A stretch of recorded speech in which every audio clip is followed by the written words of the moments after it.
The confirmed cases have crossed 5 lakh. The world's biggest cities are shut. Stock markets are in free fall. The Wuhan virus has triggered an unprecedented crisis in human history. The sheer scale of it is unnerving. One virus has disrupted the whole world. And this leads us to a question. Is the Wuhan virus the world's biggest intelligence failure? Did no one see it coming? Were these countries too complacent? By the time the world swung into action, the virus had already crossed most borders. And now everyone is playing catch-up. Well, almost everyone. There is one country that seems to have an edge right now. The home country of the Wuhan virus, that is China. There is no doubt that China was hit for weeks, that Chinese people suffered. But now China says it has contained the threat. So it's closing down borders and opening up businesses. Fewer cases are being reported. Factories are up and running again. Businesses will take time to revive, but they have made a start.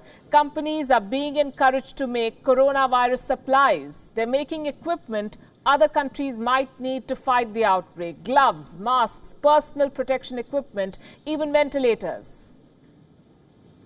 So first China put the world in ICU, and now it is selling them ventilators. Is China profiting from this outbreak? As I said, the people of China have gone through unspeakable misery. Thousands have died, they've suffered.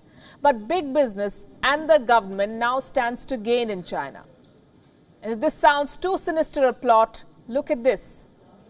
This is a book written in 1999, and this could offer clues into the Chinese mindset. It's called Unrestricted Warfare, China's Master Plan to Destroy America. It's a book on military strategy. It was written by two Chinese generals, Qiao Liang and Wang Xiangzu. The book makes an argument. It says that China cannot defeat America in a direct military confrontation, but it can leverage its economic prowess to leave the Americans behind.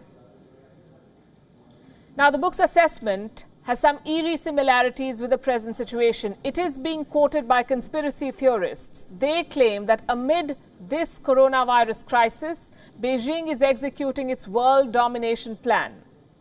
On this show, we do not go by conspiracy theories to make our assessments, so we set out to look for the facts.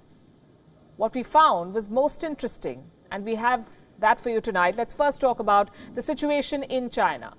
What is happening in China right now? Restaurants, zoos, even the Great Wall is open to tourists. Not foreign tourists, because they may bring back the virus, but the Chinese are out and about. As we say in television, they're moving towards normalcy. Restrictions are being lifted, factories are coming back online, businesses have resumed in many parts of China. At this rate, China's businesses will be up and running in a few weeks. Not without government help. Like most countries, China too has announced a relief package to revive the economy.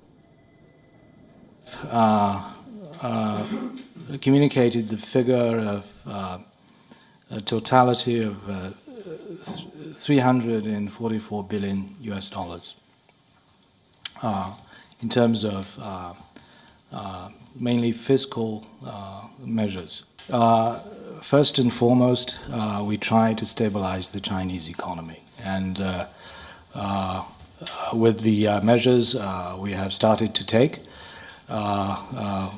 with the return of the work of the workers and the resumption of productive activities by the factories across the country, I think the Chinese economy is coming back to life. Coming back to life. They have a plan, revive the economy. What does this tell you? While major countries are struggling, China is already making a head start. China also has an interesting pattern. Look at this map. This is Wuhan and the rest of China. The coronavirus outbreak in China is what this map details. Now, some of the biggest cities in China were largely insulated from the outbreak. I say this is interesting because while the virus spread and unleashed chaos in the remotest corners of the world, it couldn't do much damage in China's top cities. I'll give you examples with numbers. Let's start with Beijing. Beijing has recorded more than 500 cases. 8 people died in the city. Do you know what's the population of Beijing? 2.15 crores. Shanghai reported 468 cases with 5 deaths. Shanghai has a population of 2.4 crores. Among the 10 most densely populated cities in the world, only 5 deaths, less than 500 cases. The point I'm making is that China's financial hubs have largely emerged unscathed from this crisis. They can bounce back quickly. They're boosting business by creating opportunities. What does the world need right now? Personal protection equipment, masks, they're in short supply. Guess who's filling the gap? Chinese companies, already at work to supply to the world. According to a report, almost 9,000 new manufacturers started producing masks in China this year. They began business in the first 2 months of 2020. China's daily mask production has crossed 116 million now. Many companies have overseas orders. They're selling outside China. One of the biggest companies is Dawn Polymer. This is a Chinese company. It supplies the fabrics used to make masks. Dawn Polymer has a 40% market share in China.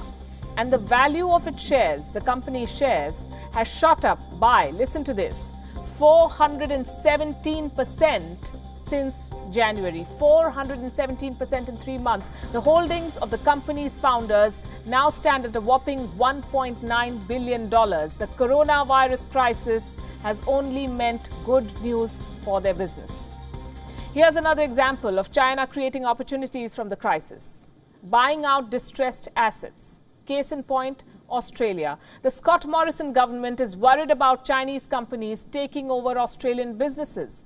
Reports say Australia's Foreign Investment Review Board is now gearing up.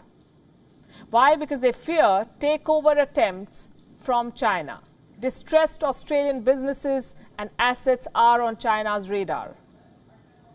It's not just Chinese companies that stand to gain. Foreign companies based in China are also back in action. BMW's factories resumed operations in February itself, last month.